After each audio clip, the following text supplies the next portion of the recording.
big believer in connections and serendipity. Have seen this play out many times in my personal life and at work, which is why this example from Morgan Housel, who's the author of many books and a partner at Collaborative Fund, really connects to me. Morgan talks about it in the context of forecasting being hard, and not because people aren't smart, but because trivial accidents can be influential in ways that are impossible to foresee. This incident happened when he was at college at USC, University of Southern California in LA. It was late, it was midnight, and he was reading a blog post about a hedge fund manager called Eddie Lampert. It was written by a guy by the name of Sham Gadd, whom Morgan had never heard about. Now, Sham had written that Lampert had gone to Harvard, and Morgan knew that that was not true because Lampert had gone to Yale. So, using his student email ID, he emailed Sham to let him know that he was wrong. Sham's a nice guy, so he responds back saying, "Thanks, I'll fix it." And a few minutes later, Sham writes another email to Morgan, and it says, "Hey, I see from your email ID that you go to USC. I'll be in LA tomorrow. I've never been there. So, what's the best way to get from LAX to downtown?" It was a weird thing to ask a stranger who had just trolled your blog.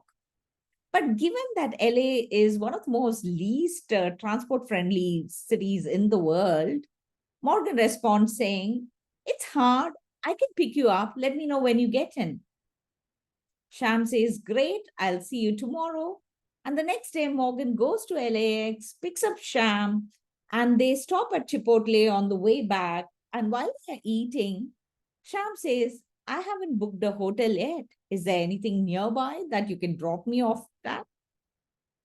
Morgan, again, without thinking, says, "Well, you can sleep on my couch."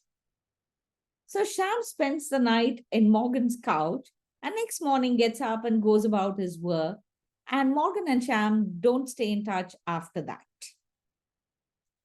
The next summer, Morgan is interning at a private equity firm.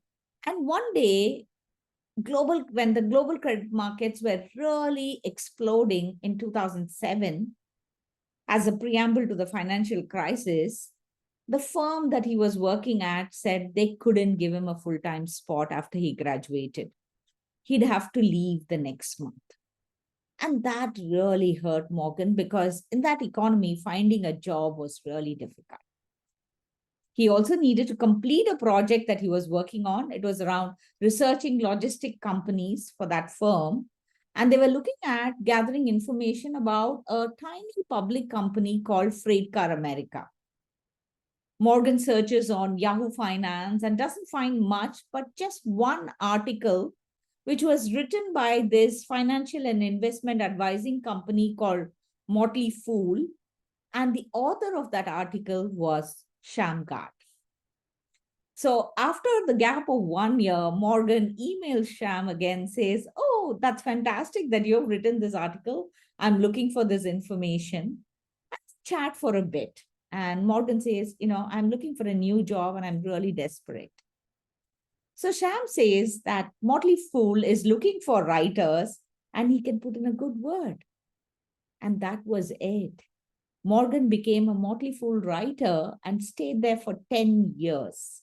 And he has stayed a writer his whole career after that. It was never planned, never dreamed, and never foreseen.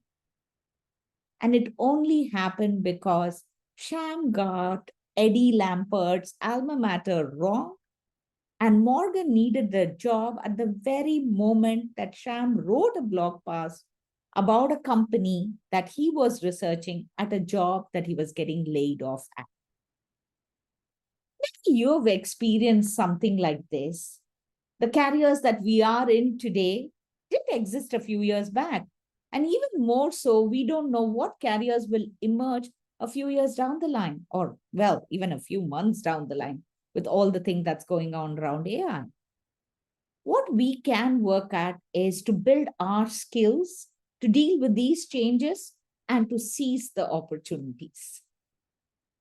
Morgan actually summed it up beautifully, saying, most decisions aren't made on a spreadsheet where they just add up the numbers and a rational answer just pops out. There's a human element that's hard to quantify, hard to explain, and can seem detached from the original goal, but carries the most influence. What are you doing to engage with your serendipitous movements? And in what context would you share this example with your teams? Do share in the comments.